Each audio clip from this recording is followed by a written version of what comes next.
Hello everybody and welcome back to Red Eagle Politics. Make sure you guys like this video down below and subscribe to the channel if you are new. So the 2026 midterms are coming up, and Democrats in 2024 had a lot of delusional takes. And a lot of them now will admit that they lost pretty badly if they're being honest with themselves. But at the time, these people were out there saying, oh, well, we're going to go win Iowa, and Florida is going to be competitive, and Texas is going to be competitive. They thought they would win every swing state. They actually ended up losing every swing state. Even states like New Jersey and New Hampshire were closer than a lot of conventional swing states that they anticipated, like Arizona ended up being. So Democrats did not have a good night, and they set expectations relatively high, only to be very disappointed. And they're doing the same thing again. We're going to watch a clip on CNN where you have a Democrat analyst who just gets everything wrong about the state of the political climate. And he thinks the Democrats are going to go out there and possibly win 40 seats in the House. We're also going to show how ridiculous that would be on the map. But before we dive into this, I got to tell you guys about our great friends over at Allegiance Gold, because the media has been obsessing about the tariffs, but something big is brewing. No one's talking about it, though, except right here, because under new Basel III international banking rules, gold has officially been reclassified as a Tier 1 asset, which places it on the same level as cash and U.S. Treasuries. So what does this mean? Gold is money again. Just in the first quarter, thousands of tons of gold were quietly moved back to the U.S. from Europe. Meanwhile, central banks around the world are stockpiling gold at record levels. That's not a coincidence, that's a signal. So if the world's most powerful financial institutions are hoarding gold, why aren't you? Don't wait. Call Allegiance Gold, the trusted experts that I've partnered with that have the highest ratings and accolades. They'll help you secure real physical gold and silver delivered straight to your home or placed securely inside your IRA or 401k. Go to allegiancegold.com/redeagle or call 844-790-9191. That's 844-790-9191 and mention Red Eagle. You could be eligible to receive up to $5,000 in free metals, but only if you act right now, because gold is freedom, gold is sovereignty, and starting July 1st, which was over a month ago, gold's officially money. That's allegiancegold.com/redeagle or call 844-790-9191 today. So we got to dive into this clip because it is absolutely ridiculous, but we're going to play it anyways and see what this analyst says. Erupting at a lawmakers' town hall. With the House in summer recess, many members are back home meeting with constituents, and for Nebraska Republican Mike Flood, things got a little bit testy last night, early and often, as he defended President Trump's policies and was confronted on issues from the economy to Jeffrey Epstein. Records. With us now, CNN political commentator Paul Begala and Brian Lanza, the former deputy communications director for the Trump 2016 campaign. Paul, what do you see in that town hall? Well, for the record, you have all these town halls around the country where you have Republican representatives, and then they're flooded by a lot of these mainly old white liberals that show up to these things, the super voters, the people that vote in every election, the special elections, you name it. Like, those type of people are the ones showing up at these things. Does this necessarily mean that the Democrats are going to be energized because you have a town hall where, in this case, you had Mike Flood in Nebraska get asked a question about the Epstein files? No. Whether people care about the files or think that it's not a top issue, the American public does not view it as a top issue. It's a very online thing. I'm not saying that a lot of you may not care about it. I'm just saying that the notion that that's going to impact the midterms, maybe among some people, they'll decide to say they're not voting or whatever because they're upset about it. But it's a very, very small percentage of the population. You had many people saying the same thing heading into 2024 about various, grievances with Trump or whatever. But let's hear the electoral analysis from this guy. Let's take a listen. And I see, remember last week there was a terrible earthquake off the coast of Russia? And then it took a long, long time before tsunami waves hit. Unfortunately, I don't think anybody was hurt. This is an earthquake. This is coming. The Republicans are looking at a wave election against them. This is what happened the last time. And so he says there's a wave election against the Republicans and says this is exactly what happened last time. Last time, the Republicans were losing the polls by like 10 to 15 points in the generic ballot.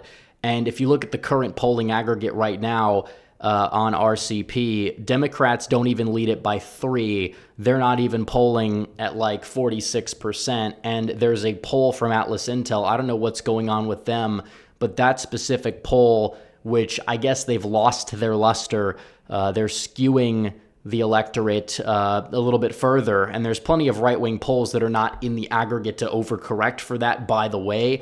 Even if you want to say that the aggregate is D+2, given the redistricting that we're likely seeing in Texas and possibly Ohio, Florida, Indiana, you name it, I'm not saying all that's going to happen. Even if California decides to retaliate, it's not going to matter. You can have a D+3 year and Republicans are still going to have a shot to hold the House. So again, wave election, I just don't see a wave election when you have the Democrats. Their approval rating is very low, kind of how you had the Republicans divided and their approval rating was very low heading into 2022. Now, the Democrats are going to be bailed out in some cases because they're the party of the higher propensity voter, the party of the voter who always votes. So they're going to have a more college-educated electorate, which should benefit them to a certain degree, but still not everywhere, not in every district, as we saw in 2022. So even if you want to say the Democrats are going to have a favorable year, they're clearly not on track for a D+7, D+8 year like we saw in 2018. But when he gets to the seat counts, it gets even more ridiculous. Take a listen to this. 2017, they cut taxes for the rich and just tried to cut Obamacare, to end Obamacare, and they failed. They lost 41 House seats in the next election. This combination, this bill, where they cut taxes for the rich, exploded the debt, and cut health care for working people, that's not going to fly, man. That's just not. We're both 454 days away. It's a long time. But I'm telling you, these people who think, it's 4 or 5 seats here, it's going to be a 40-seat landslide, and the Republicans in the Congress, I think, know it. This is the most delusional take, I think, of all the delusional takes. He even acknowledges the fact that people are saying it's going to be a close House result, and then he's brushing it off and saying, no, it's going to be 40 seats, which is utterly ridiculous. Now, let's just talk about what he said about taxes and healthcare. By the way, Trump's tax bill saved the Republicans. They were possibly heading for a double-digit loss in 2018. The tax bill significantly narrowed the Democrats' margin because it was an objective victory. Americans got tax relief. He says it's for the rich, for the wealthy. In this case, the big, beautiful bill, which we've covered ad nauseum on the channel, the lion's share of the new tax cuts, not talking about the old tax cuts or whatever, because the cuts for the higher income brackets were already set in stone. Trump didn't raise their taxes, but the only taxes that were cut were either A, incentives for corporations to hire Americans and keep jobs in America, or B, it was a set of tax cuts that disproportionately benefited working class Americans, deductions for taxes on tips and Social Security for seniors, and also it extended the tax cuts for the lower income brackets. He talks about healthcare. Here's the deal. The Obamacare repeal hurt Republicans more because it didn't go through, because there was a lot of Democrat fear-mongering about it that was effective, and Republicans didn't really have a coherent plan, and a bad plan, which a lot of people didn't like Obamacare, rose in popularity, as well as the fact that the individual mandate was repealed. That also helped Obamacare's popularity, and Democrats were able to capitalize on it. They were relatively competent. They went out there, capitalized on the energy, won. They had a coalition, and that did include some people that voted for Trump, but maybe voted down ballot Democrat and likely don't do so anymore. So you look at that and you see it. So again, just lies from these people, just disingenuous behavior. He talks about healthcare cuts. You have a work requirement for Medicaid. You're not seeing major healthcare crises in places like Arkansas or parts of Georgia where they already have that. And then he goes on to say that Democrats are going to win 40 seats, which is ridiculous because if we assume that the polls are at face value, let's even say that the Democrats have a generic ballot lead of 7 or whatever at the end of the day, and it's a similar popular vote to 2018. How are you getting to 40 seats? We could look at the map here, and we could go to the seats that were decided by 10 points or less in 2024 and give them all to the Democrats. And even then, they would gain approximately like 20-some seats. They're not even getting to 40 at that point. You're talking about Democrats winning a handful of seats that voted for Donald Trump by 15 to 20 points to get to 40. That would be absolutely asinine. That's not going to happen under any circumstances, and that doesn't even take into account the redraws in places like Ohio, which again, Republicans out of the gate would net possibly 2 seats from there. Or what we're seeing in Texas, where Republicans are going to be able to go out there and probably net, let's just say 5 seats. If they get 5 seats there, I'm not necessarily saying I'm coloring in the districts 100% accurately. And then you talk about possibly Indiana, possibly Florida, trying to add, 3 seats to the totals. And then you talk about the fact that you're already at 209 seats at that point.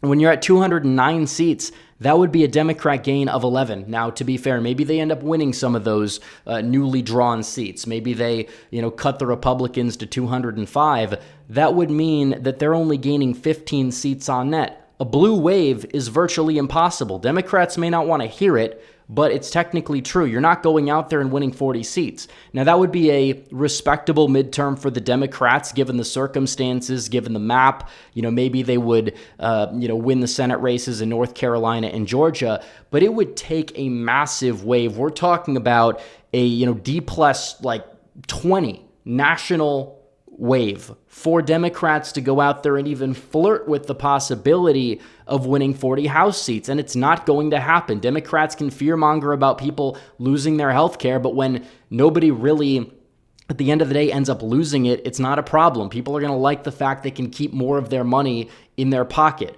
Now, could Democrats go out there and flip the House? Yes. Could they go out there and make the Senate closer? Yes. Could they win some of these swing gubernatorial races? Absolutely. I'm not denying that, but this notion that you're going to see a repeat 2018, it's not going to happen because Republicans were near their peak and had a lot of, seats, mainly rhinos occupying seats in districts that they had no business occupying seats in, and polarization just kicked in, and that was that. So you're not going to see a 40-seat wave. CNN is delusional if they actually believe that. They're lying to their viewers, or they're just not really in the best state of understanding electoral politics. Probably a mix of the 3. So anyways, guys, thanks for watching this video. Like this video down below, comment down below, subscribe to the channel, hit the bell for notifications so you never miss another video. Follow me on social media. The links are all in the description down below, and I will see you guys in the next one. Red Eagle out.